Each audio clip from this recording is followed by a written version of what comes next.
Well, if infrastructure spending worked, think about this, then why aren't more construction guys working? It would figure, right?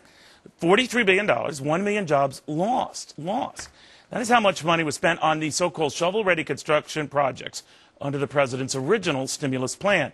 Now, since the president took office, though, 1 million construction workers out of a job.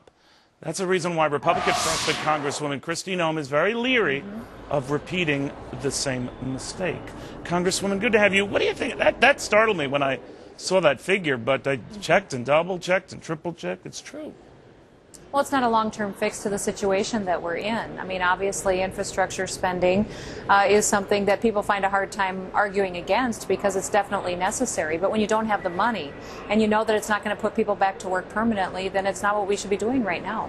So, Congressman, how do you feel if we're going to sort of reignite the same engine? In other words, with the same match? I don't know if you can do that with an engine. But you got my point. In other words, there's going to be more initiatives in this area, and it hasn't exactly borne a great deal of fruit. Well, there's been a lot of conversations about what the president is going to say tonight, and honestly, I hope that there is something that we can all rally around and find some common ground. But if we're going to repeat the same failed policies in the past, that's not good for our country. That's not good for our kids. And we've talked about more spending. You know, we have to remember that our kids are the ones who are paying for this, that we're not the ones that are going to pay the bill. We're going to ask them to sign their name on the bottom of that note. I generally don't care because my kids should, as long as I'm okay, Congresswoman, but that's a separate issue. Could I get your take, seriously, on the mood there right now? We're told that there was sort of an edict that went out to the Republican troops. Don't be too divisive, don't be too critical, be respectful, etc. Is any of that true? Well, you know, I think that there's a general consensus among the Republican ranks that this is our president and that office deserves respect. And we're just really glad that he's coming forward with some solutions. I mean, before we've asked him to lead in the past and we just haven't seen that. So to have someone and have him step up and say, hey, I've got some ideas, we're great. Bring them to the table. Let's sit down and talk about them because our country is in desperate need. Do you think it's a mistake that Republicans are not playing an official response? No, I don't think it's a mistake. I mean, this is certainly a speech that isn't normally planned. It's not traditional. It's something that the president thinks is necessary. We all have our opportunities to respond, and we will be. We'll respond to the things that we like or don't like. But an official response right now, I don't know, is necessary.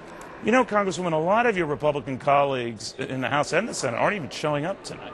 They're not even going to go to the event. What do you think of that? Well, I think they should show up. I think any time that the president chooses to address Congress, that it's respectful for us to show up. And honestly, if you're serious about solving the problems that we have in front of us, let's come hear what he has to say. Let's really listen with an open mind and see if we can come to the table and do some and offer our own solutions. You know, Charlie Rangel was here earlier, Congresswoman. He was saying that you guys should be faulted because you're great at criticizing but not coming up with ideas of your own. What do you say?